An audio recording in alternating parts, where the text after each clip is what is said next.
Bonjour à tous et bienvenue dans cette nouvelle édition de Foot Web Magazine. Pour cet épisode, on va parler du hooliganisme. Alors on le sait, les Anglais ont pratiquement tout inventé au niveau du football, le ballon rond, le hors-jeu ou encore les buts, mais ils ont aussi inventé le hooliganisme.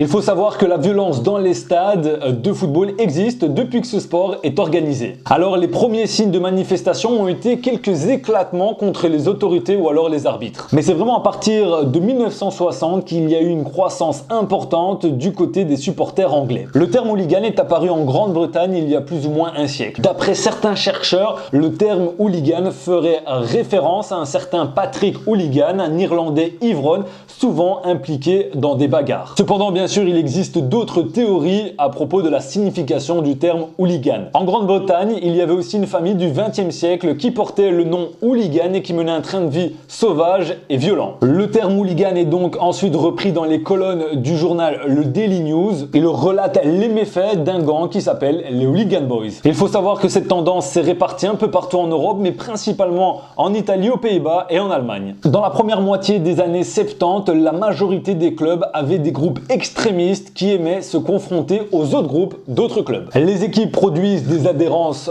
en fonction de leur localisation. Les fans croient que les clubs les représentent au mieux. Et alors le plus important, c'est que les matchs sont beaucoup moins chers que les matchs pour l'équipe nationale. Au niveau international, les conflits sont généralement alimentés par les questions politiques. Et alors les plus connus sont bien sûr par exemple Brésil-Argentine, Écosse-Angleterre ou alors encore le Mexique face au Honduras. C'est là où on constate le plus souvent des violences entre supporters. En Belgique et en France, on parle plus d'ultra. C'est une catégorie de personnes qui représentent leur club avec des chants